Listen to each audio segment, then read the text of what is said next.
देख रहे हैं इन खबर, आपके साथ में हूं वंदना स्रोही। बात करेंगे चार धाम यात्रा की, क्योंकि तीर्थ यात्रियों को लेकर सरकार की ओर से एडवाइजरी जारी हुई है, जिसमें ये जानकारी दी जा रही है कि ऑफलाइन जो रजिस्ट्रेशन चल रहा था ऋषिकेश और हरिद्वार में वो फिलहाल रोक दिया गया है, क्योंकि जो तादाद है श्रद्धालुओं की लगातार बढ़ती जा रही है और 11 तीर्थ यात्रियों की मौत की खबर भी सामने आ रही है। हालांकि जगह जगह पर स्क्रीनिंग के जरिए मेडिकल चेकअप भी किया जा रहा है, लेकिन लोग अपनी मेडिकल हिस्ट्री को छुपा रहे हैं।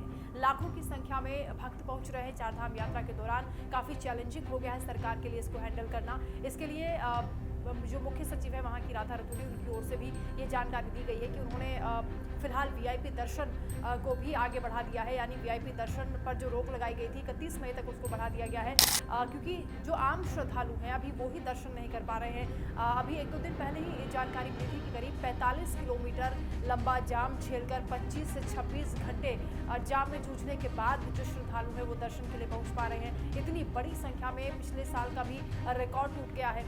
लगातार जो श्रद्धालु पहुंच रहे हैं, ऐसे में चारधाम यात्रा की व्यवस्था को मेंटेन कर पाना प्रशासन के लिए भी एक चैलेंज बन चुका है। लेकिन सबसे बड़ी बात यह है कि जो बुजुर्ग है या जो 40 साल से ऊपर के लोग हैं, उन्हें अपनी सेहत को लेकर डॉक्टर से कोई भी हिस्ट्री नहीं छुपानी चाहिए, क्योंकि वहाँ पर जांच की जा रही। सबसे ज़्यादा जो हेल्थ पेशेंट है, जो जिन्हें सबसे ज़्यादा हार्ट की दिक्कत है, कम से कम और सांस की तकलीफ है, वो कुछ चीज़ों का ख्याल रखें कि अगर वो इस तरह के पर्यटन पर जाते हैं या धार्मिक पर्यटन पर जाते हैं, चारधाम यात्रा करने की सोच रहे हैं, तो उन्हें अपने आप को प्रिपेयर करना होगा। पहले डॉक्टर से सलाह लेनी होगी, क्योंकि वहाँ के टेम्परेचर में और जो उत्तर भारत का टेम्परेचर है, दक्षिण भारत का टेम्परेचर है, जहाँ से लोग बड़ी संख्या में चारधाम यात्रा कर रहे हैं, उसमें बहुत फ़र्क है। इसलिए वहाँ जो एक्सपर्ट्स हैं वो ये राय दे रहे हैं, सलाह दे रहे हैं कि जो तीर्थ यात्री चारधाम यात्रा पर जाना चाहते हैं, जो 40 डिग्री सेल्सियस के पारा जहाँ पर चल रहा है, उसके बाद तुरंत वो 12 डिग्री 20 डिग्री में पहुँच रहे हैं, तो उससे फ़र्क पड़ता है, सेहत एकदम से ख़राब हो सकती है। इसलिए ज़रूरी है कि आप पहले जाकर वहाँ पर 1-2 दिन आराम करें और उसके बाद चारधाम यात्रा अपनी शुरू करें। लेकिन जितनी बड़ी संख्या में श्रद्धालु लगातार वहाँ पर पहुँच रहे हैं, ऐसे में ये कहा जा रहा है कि आप थोड़ा वेट करें। जैसे कि हमने देखा था राम मंदिर के दौरान भी, प्राण प्रतिष्ठा के दौरान कितनी बड़ी संख्या में लोग एक साथ पहुंच गए थे। ऐसी स्थिति में भगदड़ की भी आशंका रहती है और किसी भी तरह की परेशानी हो सकती है, क्योंकि 11 तीर्थ यात्रियों की मौत हो गई है, जिसमें बताया जा रहा है कि उन्हें मेडिकल प्रॉब्लम थी, लेकिन वो दर्शन के लिए जा रहे थे और परेशानी हुई। डॉक्टर वहाँ ठीक समय पर नहीं मिल पाए और जहाँ पर स्क्रीनिंग हो रही थी उन्होंने मेडिकल हिस्ट्री को छुपाया। इसलिए तीर्थ यात्रियों को ज़रूरी है कि वो अपने सेहत का ध्यान रखते हुए ही चारधाम यात्रा करें। थोड़ा सा वेट करेंगे तो आने वाले दिनों में कम भीड़ मिलेगी, और क्योंकि रजिस्ट्रेशन पर फिलहाल रोक लगा दी गई है, तो अगर आप ऑफलाइन रजिस्ट्रेशन के जरिए जाना चाहते थे चारधाम यात्रा, तो एक खबर आपके लिए है, क्योंकि अभी 19 मई तक जो डेट है वो बढ़ा दी गई है।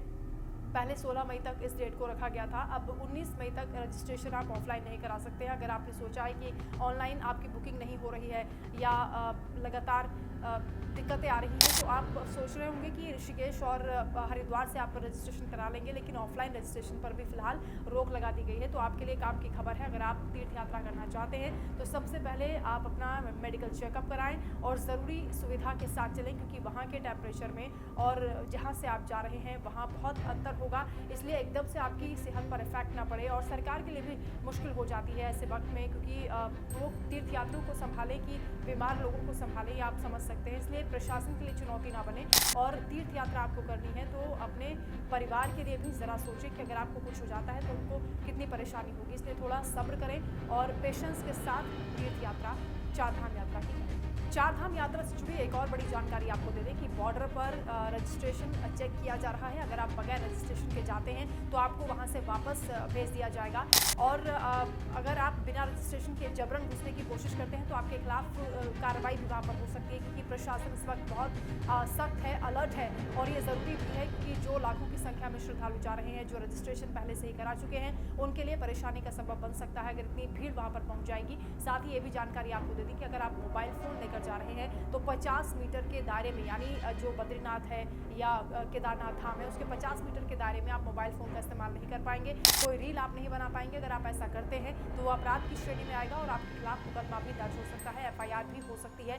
इसलिए संभल कर यात्रा करें और इसे धार्मिक पर्यटन को आप अपनी छुट्टी मनाने का एक जरिया ना बनाएं, और सरकार के लिए थोड़ी सी आप मदद कर सकते हैं, सहायक बन सकते हैं अगर आप जो गाइडलाइंस दी गई हैं उनका पालन करते हैं। सबसे ज़्यादा ज़रूरी है कि आप अपनी सेहत का ध्यान रखें और दूसरा ये कि स्वच्छता का भी ध्यान रखें, क्योंकि जितनी भीड़ ऐसी जगह पर जाती है वहाँ परेशानी हो जाती है, क्योंकि इसके साथ ही सरकार की पहले से ही बता चुकी है कि वहाँ स्वच्छता को लेकर सबसे खास अभियान चलाया जाना ज़रूरी है। जहाँ बहुत ज़्यादा भीड़ पहुँच जाती है वहाँ पर कचरा ज़्यादा हो जाता है, जिससे कि चार धाम जो पहले से लोग वहाँ पर रहते हैं उन्हें भी दिक्कतें हो सकती हैं। इसलिए प्रशासन की गाइडलाइंस का पालन करें, ये आपके लिए सही होगा और इसके साथ ही आपकी यात्रा सुगम होगी।